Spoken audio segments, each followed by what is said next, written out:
Hocamları inşallah ben bırakıyorum ekranı.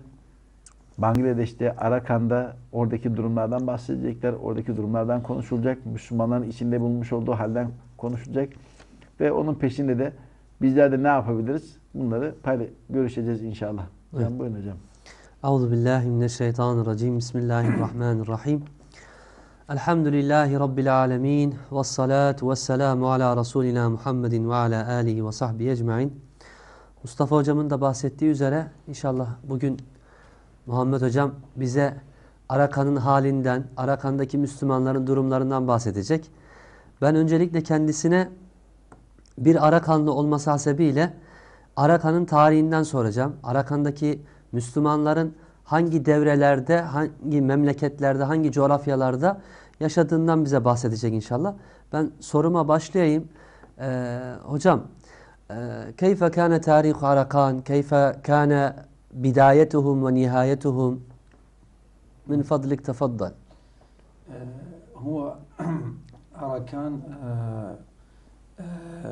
تقريبا كانت دولة مستقلة ومسلمة وقوم معروف باسم روهينجا المسلمون أصولهم من أراكان وتقريبا أكثر من 300 ولا إلى 400 سنة دولة مستقلة يعني وجيرانه بورما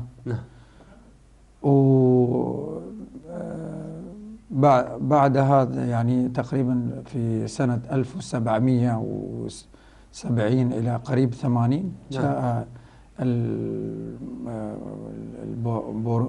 دولة البورما أول غزو إلى أراكان وفي أول غزو هذا فروا كثير الناس إلى طرف بنغلاديش. ذاك الوقت ما كانت الدولة بنغلاديش، كانت الدولة هندوستان يعني. وبعدين جاء استعمروا البريطانيين. بقي فترة كثيرة البريطانيين. بعد ما خرجوا البريطانيين الدولة البورما جاء مرة ثانية. بدأت اضطهاد الأراكانيين والروهينجا yani. İlel anına tercim bade. Evet, hocamın anlattığı şey üzere diyor ki Arakan aslında bağımsız olan ve yaklaşık 300-400 sene boyunca bağımsızlığını ilan etmiş bir ülkeydi. Müslüman bir ülkeydi. Hatta bunlar kavim olarak Rohingya Müslümanları deniyordu bunlara. Tabi komşu ülke olarak Borma dediğimiz, hatta bu Borma ülkesi genelde Hinduizm, Hinduların bulunduğu bir ülke. Bunlar tabi ne yaptılar? Müslümanlara orada zulmederek, Müslümanlara her türlü işkencelere ederek Müslümanların oradaki topraklarını işgal ettiler. Yani Müslümanların ellerindeki bütün hakları, bütün özgürlükleri aldılar. Yaklaşık 1700 senelerinde tabi bu olaylar cereyan etti. Ama Borma, bu komşu devlet, Hinduizm olan şu komşu devlet, bu Müslümanlara bu zulümleri yaptıktan sonra bu sefer İngiltere aynı şekilde bu Arakan'daki Müslümanlara yönelik aynı sömürgeyi, aynı zulümleri, işkenceleri İngiltere devleti de yapmış oldu. Tabi Arakan'daki Müslümanlar, Rohingya Müslümanları bu tür eziyetlere, bu tür işkencelere maruz kaldılar. Peki ne oldu oradaki Müslümanlar? Oradaki Müslümanların çoğusu işte başta Bangladeş, ayrı bir devlet tabi burası. Bangladeş'e göç etmek zorunda kaldılar. Tabi Bangladeş bunlardan bir tanesi. Çünkü en çok göçü alan ülke Bangladeş oldu. Bunun yanı sıra işte Suudi Arabistan'a gidenler oldu. Farklı farklı devletlere göç etmek zorunda kaldılar. Onun için Arakan tabiri caizse hem yüz ölçümü hem de nüfus olarak çok yani az bir kitle kendisinde kalmış oldu. Şimdi hocama biz ikinci sorumuzu da soralım. Hocam, keyfe kâne el-an halul müslimin fi Arakan? Yani keyfe yaişûn, keyfe el-an haluhum? الآن حالهم ليس بجيد كثير لأن لا ما بقي الأراكانيين والروهينجا المسلمون في الأراكان أو في بورما حاليا، لأن تحت سيطرة البورما الدولة أراكان الآن، فما بقي هناك كثير، وإلى الآن موجود الاضطهاد والقتل والجريمة. حتى جاء من طرف الأمم المتحدة أنه حصل هناك إبادة جماعية كثيرة يعني. فإلى الآن الناس يفرون من هناك إلى بنغلاديش أو إلى إندونيسيا أو إلى هند أو إلى تايلاند، الدول الجوار yani. Evet. Hocam Arakan'daki Müslümanların halinden şu şekilde bahsetti. Yani tabi hal çok iç açıcı değil. Yani ferah içerisinde, rahat içerisinde yaşamadıkları göz önünde zaten. Aynı zamanda şu ana kadar hala Borma'nın zulmü altında, onların hükmü altında yaşayan bir ülke oldu Arakan'daki Müslümanlar. Zaten ülke dedik ama ülke olduklarını hala kabullenemedi. Hala ülke olduklarını kimse kabul etmedi ve aynı zamanda zaten Borma orada hem zulümle hem sömürgeyle bütün işkenceleri yapmakta ve aynı zamanda göç hala devam etmekte. Yani hala Arakan'daki Müslümanlar yerlerinde, o beldelerinde yaşayamıyorlar. Oradan bir şekilde kendilerini kurtarmak istiyorlar. Bir şekilde oradan çıkıp ya Bangladeş'e ya başka bir ülkeye gitmek için ellerinden geleni yapıyorlar. Ve tabi yani biz de bir hesap edelim. Düşünsenize, ibadetlerinizi özgür bir şekilde yapamıyorsunuz. Özgür bir şekilde kendinize ait haklarınız yok. Hiçbir şekilde hiçbir tarafa böyle kendi isteğinizle meyledemiyorsunuz. İlla ki orada Borma sizin başınızda ve size musallat olmuş bir ülke olarak siz devam ediyorsunuz hayatınıza. Zor bir hayat. Allah Azze ve Celle oradaki Müslüman kardeşlerimizi bu tür belalardan, bu tür sıkıntılardan tez zamanda kurtarsın diyoruz inşallah. Üçüncü sorumuz olarak da hocamıza şunu soralım. Hocam, ما احتياجهم ماذا يحتاجون الآن هم في طبعا حتى يعني قبل ما نتكلم عن الآن مخيمات موجودة في بنغلاديش، تقريبا 6 مخيمات موجودة يعني إلى المدينة كوكس بازار. وقبل بهذا يعني الآن ما بقي في الأراكان إلى مساجد والمدارس. إذا وجدوا البيت هذا بيت المسلم يحرقون البيت مباشرة يعني، لا ينظرون هم من داخلهم موجود يعني. فالناس الذي موجود الآن هم في الغابة، لا يوجد في القرى يعني. هذا هو حال. وطبعا الإعلام لا يوجد، لأن الحكومة اللي هو حكومة العسكر، فبسبب هذا لا يرى كثيرا ماذا يحصل هناك. نحن ما نراه، هذا أكثر من هذا بكثير هناك يحصل يعني. والآن تقريبا 6 مخيمات موجودة في بنغلاديش كوكس بازار. وطبعا حالة أسوأ بكثير، لأن كل المخيمات مقفلة والناس لا ممكن يخرج، لا ممكن يدخل، كله في المخيمات، والاحتياجاتهم كثير والعدد كثير والمضيقة كثيرة. طبعا هناك يحتاج الماء والطعام والمساجد والمدارس والحمامات يعني الأشياء، هذا كثير احتياجات موجودة yani. Evet. Biz ihtiyaçlardan bahsettik. Hocamız yani zaten Arakan'ın kendi topraklarında hiçbir şekilde bir mescit yok.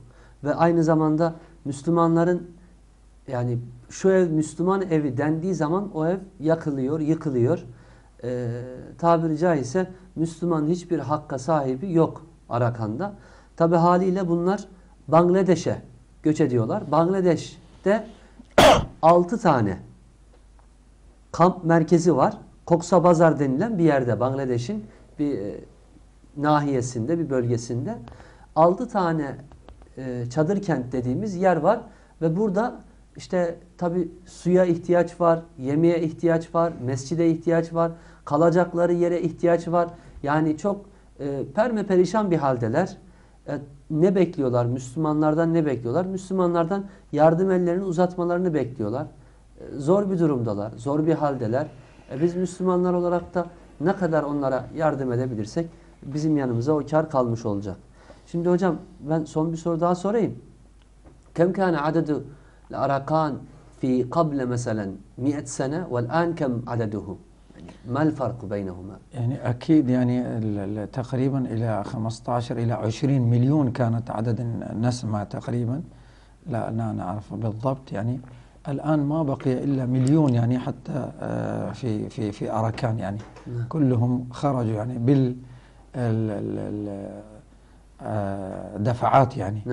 من 1948 تقريبا بدأ بعد ما خرج البريطانيين، فكل سنة سنتين هناك يحصل وبعدين يفرون المسلمون يعني.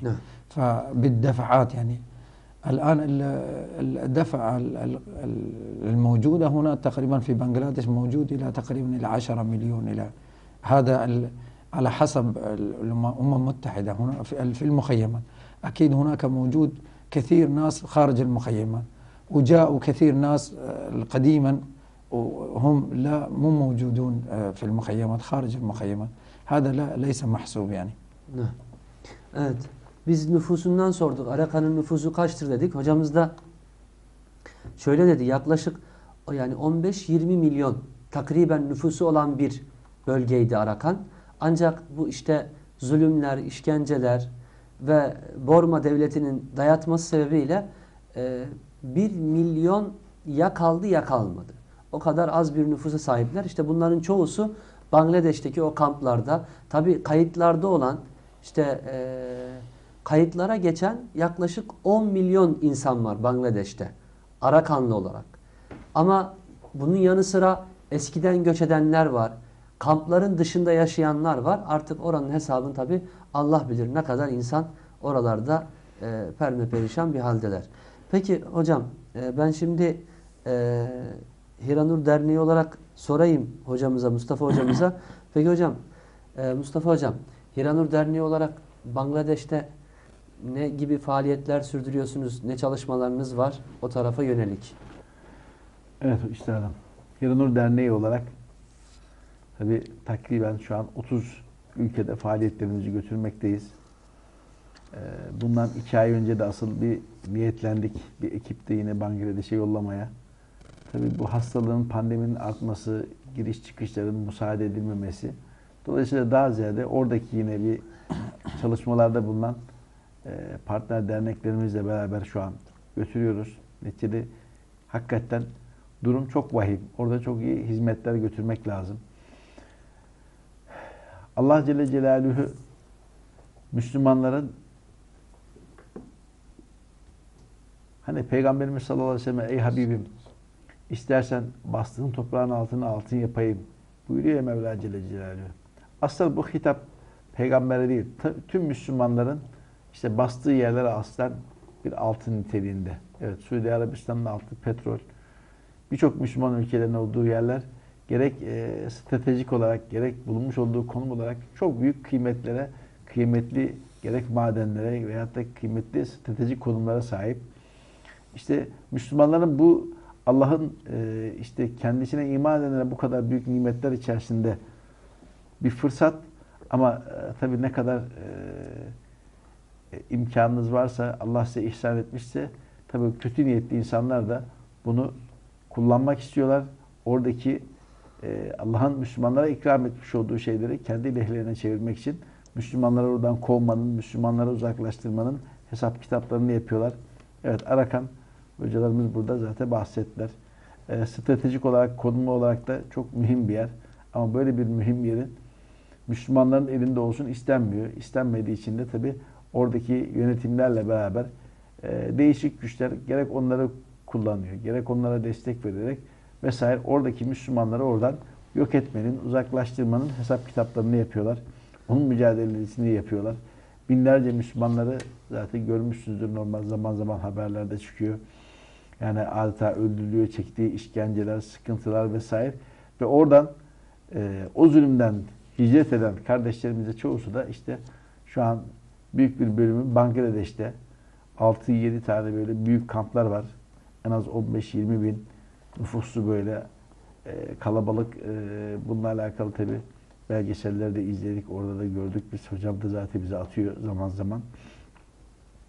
Biz dernek olarak, Hiranur Derneği olarak hemen hemen 3-4 aydır orada daha aktif bir şekilde çalışmaya başladık. Şu an su kuyuları açıyoruz. Yani 3 değişik kademede su kuyuları açıyoruz. Ayrıca orada medrese, ilim tahsili bulunan yine yerler varsa oradaki çocuklara iftarlar veriyoruz. Bina inşaatları bir taraftan hayırlar geldiği müddetçe imkanlar dahilinde, tabi kimsenin orada sabit bir yeri olmadığı için çok ona girişemiyoruz.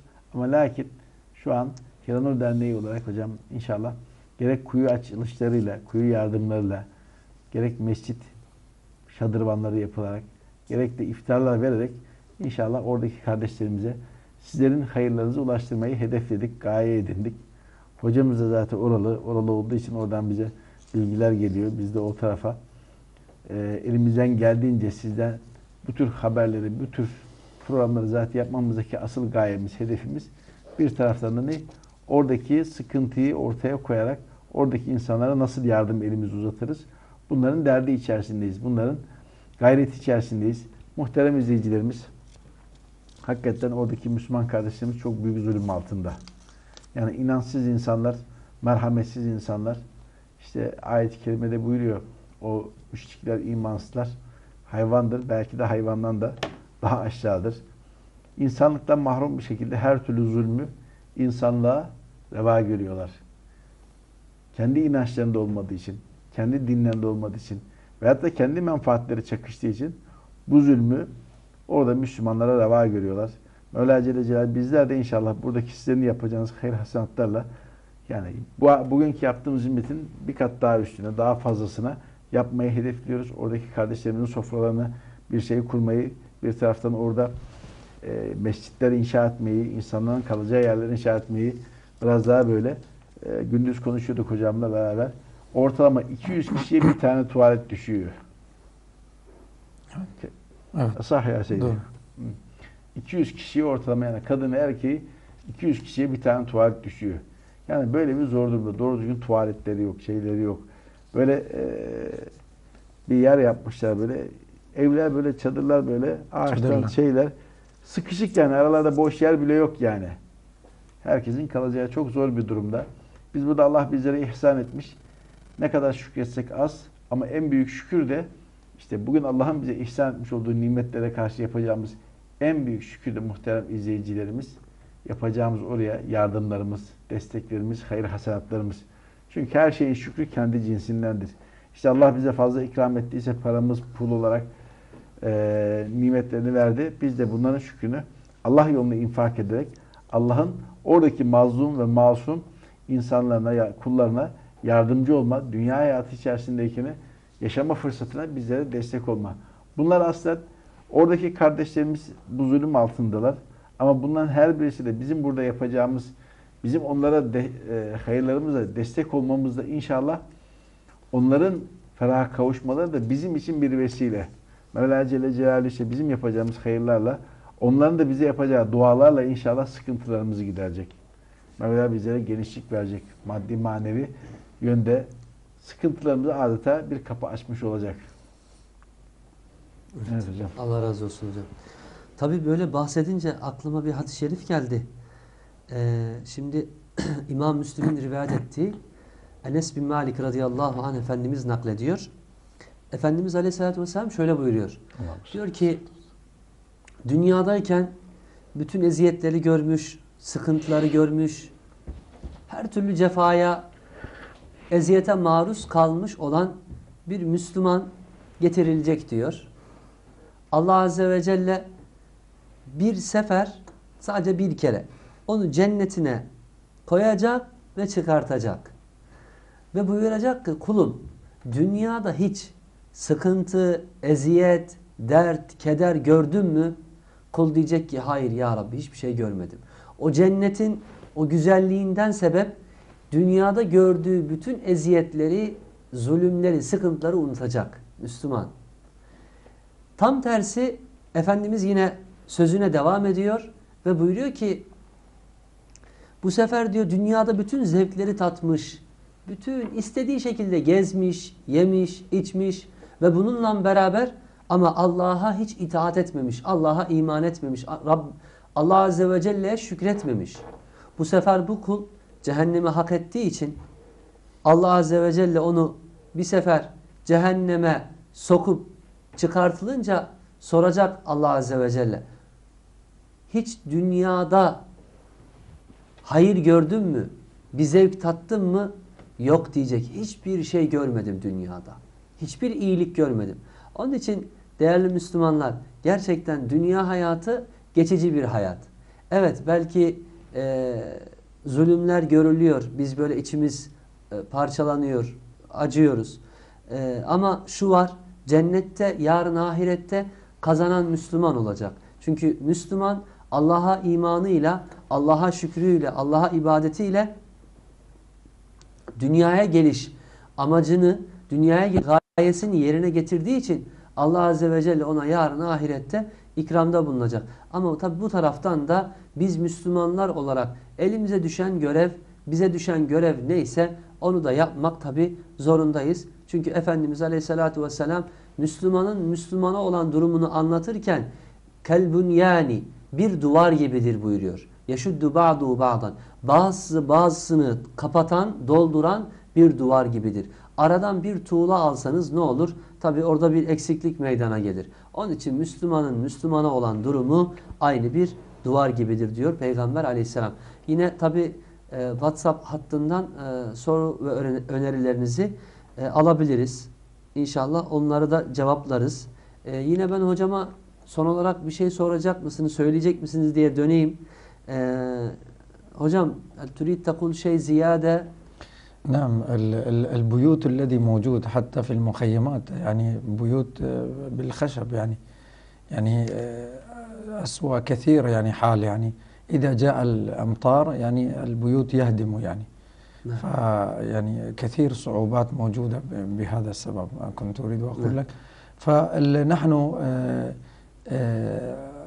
أريد أقول لك يعني ماذا نرى في التلفزيون هذا قليل بكثير الحال هناك يعني إذا واحد يرى حال هناك يعني يفهم ما هو حال كم سيء حالهم yani.